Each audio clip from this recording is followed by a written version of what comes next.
Breaking news చూస్తున్నాం. పీర్జాదిగూడ తేజస్విని కేసులో ట్విస్ట్ల మీద ట్విస్ట్ నెలకొన్నాయి. అర్ధరాత్రి సమయంలో ఒక అమ్మాయి నగ్నంగా వచ్చి ఆలయంలోని ఒక విగ్రహాన్ని తీసుకెళ్లి పీర్జాదిగూడ చెరువులో దూకి బలోమరణానికి పాల్పడింది.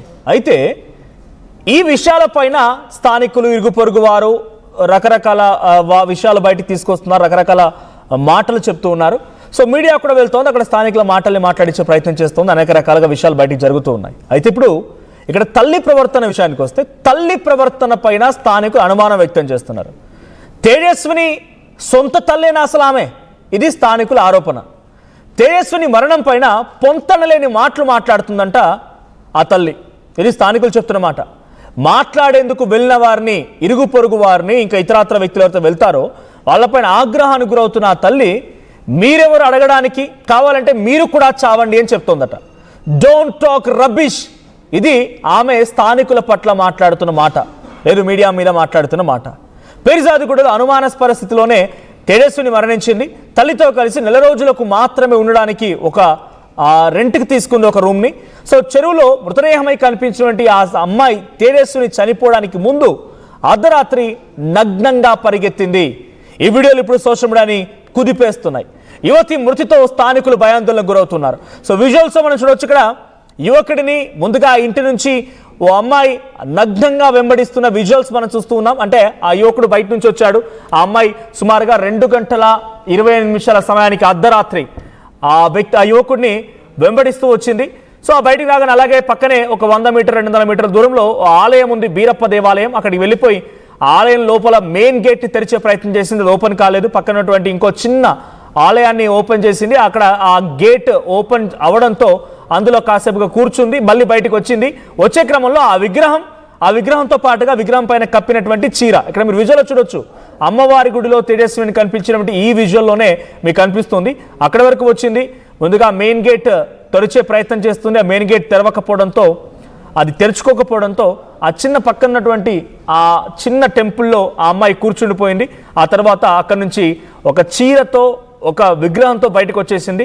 సో అక్కడి నుంచి నేరుగా చెరువు దగ్గరికి వెళ్ళి చనిపోయింది. అయితే ఈ జరుగుతున్నటువంటి సంఘటనల పైన ఇరుగు పొరుగు వారు, స్థానికులు, ఎందుకంటే ఆ అమ్మాయి సెకండ్ ఫ్లోర్లో ఉంటుంది, ఒక నెల రోజుల పాటు కోసం మాత్రం రెంట్ తీసుకుంది. ఫస్ట్ ఫ్లోర్కి వెళ్ళి ఆ ఇంటి తలుపు కొట్టింది. కింద బ్యాచులర్ లెవెల్లో ఉంటే అక్కడికి వెళ్ళి ఆ ఇంటి తలుపు కొట్టింది. సో ఇరుగు పొరుగు వాళ్ళ ఇంటి దగ్గరికి వెళ్ళి కూడా పక్కింటి వాళ్ళ దగ్గర కూడా ఆ తలుపులు కొడుతూ కాపాడండి కాపాడండి అంది. మధ్యలో అజయ్ అని కూడా చెప్పిందంట.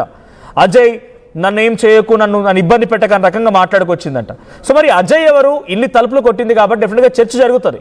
ఈ చర్చ జరిగే క్రమంలో ఆ అమ్మాయి తల్లి చెప్తున్న మాట ఏంటంటే, డోంట్ టాక్ రబ్బిష్, మా కూతురులాగా మీరు చావండి కావాలంటే, నన్ను అడగడానికి మీరెవరు అనే రకంగా మాట్లాడుతోంది. ఒకసారి తేజస్విని తల్లి మాట్లాడిన మాటలు విందాం. మార్నింగ్ తెలియగానే 8:30కి మేడం మా పాపకి రెడీ చేస్తున్నాను నేను. ఇక్కడ ఓనర్స్ అందరూ వచ్చేసినారు, ఒక 20-30 మెంబర్స్ వచ్చేసి ఇంకా అందరం కలిసి వెళ్ళినాం సెకండ్ ఫ్లోర్కి. వాళ్ళ మదరు రైట్. ఒకసారి ఇప్పుడు స్థానికులు మాట్లాడుతున్నారు. ఆ స్థానికులు ఏం మాట్లాడారో చూద్దాం. ఆ తర్వాత మీకు ఆ తల్లి బయట కూడా ప్లే చేసే ప్రయత్నం చేస్తా. మార్నింగ్ తెలియగానే 8:30కి మేడం మా పాపకి రెడీ చేస్తున్నాను నేను. ఇక్కడ ఓనర్స్ అందరూ వచ్చేసినారు, ఒక 20-30 మెంబర్స్ వచ్చేసి ఇంకా అందరం కలిసి వెళ్ళినాం సెకండ్ ఫ్లోర్కి. వాళ్ళ మదర్ ఉన్నారు కదా లేడీ, తను ఏం మాట్లాడట్లేదు అసలు.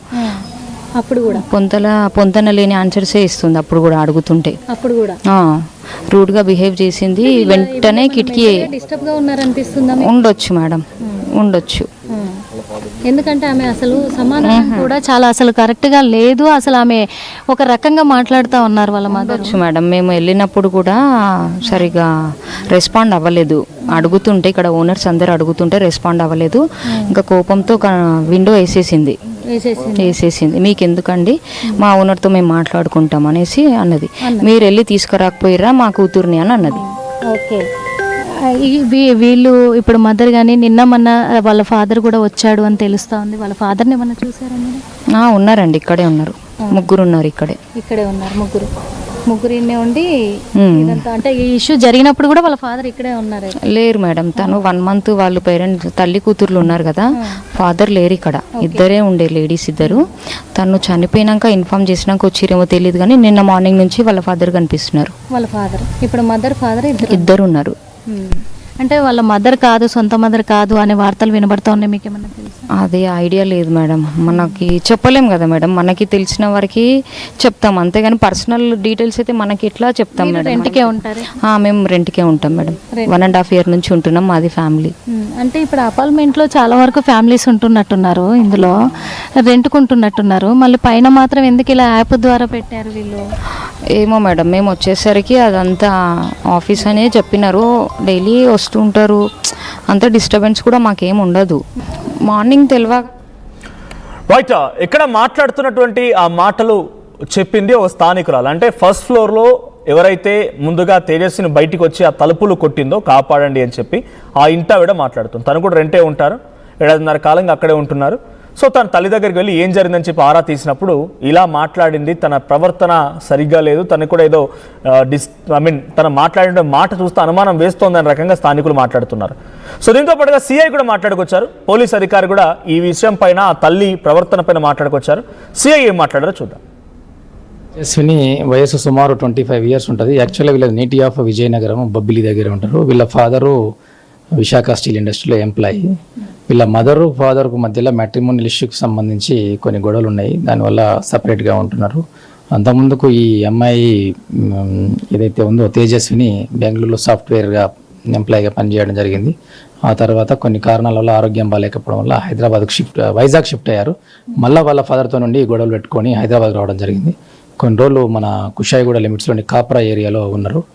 ఆ తర్వాత రీసెంట్లీ ఒక 25 days బ్యాక్ ఎయిర్బిఎన్బి యాప్ ద్వారా ఇక్కడ ఫిర్జాదిగూడ శంకర్ నగర్లో ఇల్లు తీసుకొని నివాసం ఉంటున్నారు. అదే క్రమంలో మొన్న శుక్రవారం రోజు నైట్ ఈ మధ్యాహ్నం వీళ్ళు మియాపూర్లో ఇల్లు చూద్దామని వాళ్ళ మదర్తో పాటు వెళ్ళి వచ్చి నైట్ డిన్నర్ చేశాక పడుకోవడం జరిగింది. వాళ్ళ మదర్ ఒక బెడ్రూమ్లో, ఆమె ఒక బెడ్రూమ్లో పడుకుంది. తర్వాత ఆ మదర్ బెడ్రూమ్కు డోర్ పెట్టేసి ఈమె బయటికి రావడం జరిగింది. అయితే మేము విచారిస్తే ఏంటంటే ఈమెకు యాక్చువల్గా ఫియర్ ఫోబియా ఉంది, అంటే అన్ఎక్స్పెక్టెడ్గా యాక్సిడెంటల్గా భయానికి లోన్ అవుతుంటుంది. మెంటల్ ట్రామాలో ఉండి కిందికి రావడం జరిగింది. కిందికి వచ్చి కింద బ్యాచిలర్స్ రూమ్లోకి వెళ్ళడం జరిగింది. వాళ్ళు భయపడి వాళ్ళు పరిగెత్తడం జరిగింది. తర్వాత ఈమె కూడా బయటికి వచ్చి అక్కడ పక్కన అమ్మవారి విగ్రహం టెంపుల్ దగ్గరికి పోయింది. ఆ పక్కన ఇంకొక చిన్న విగ్రహం ఉంటే స్టోన్ విగ్రహం తీసుకొని అలానే నెక్కడిపాటితో పరిగెత్తి ఫిర్జాదిగూడలో దునకడం జరిగింది. మాకు సమాచారం వస్తే వెంటనే మేము పోయి డెడ్ బాడీని గాంధీ హాస్పిటల్ షిఫ్ట్ చేయడం జరిగింది. విగ్రహం గురించి కూడా మనం హైడ్రా సిబ్బందితోటి గాలింపు చర్యలు చేపట్టాము, కానీ దొరకలేదు. ఆ తర్వాత ఫర్దర్ కేసు ఇన్వెస్టిగేషన్ చేస్తున్నాము. రైట్, ఇది సిఐ మాట్లాడుతోంది. అక్కడ జరిగిన సంఘటన ఏంటి, తన తల్లి ఎలా వచ్చింది అక్కడికి, అటు ముందుగా తేజస్విని తల్లిదండ్రులు ఇద్దరికి కూడా అరుణ అండ్ ఈశ్వరయ్య ఇద్దరికి కొంత విభేదాలు ఉన్నాయి, కలిసి ఉండడం లేదు చాలా రోజులుగా. ఈ అమ్మాయి బెంగళూరులో సాఫ్ట్వేర్ ఉద్యోగం చేసింది. సో తల్లిదండ్రులు విడిపోవడంతో సరిగా నచ్చక అక్కడ నుంచి రిజైన్ చేసి మళ్ళీ వచ్చి రాగానే మళ్ళీ తండ్రి దగ్గరికి తీసుకెళ్లారు.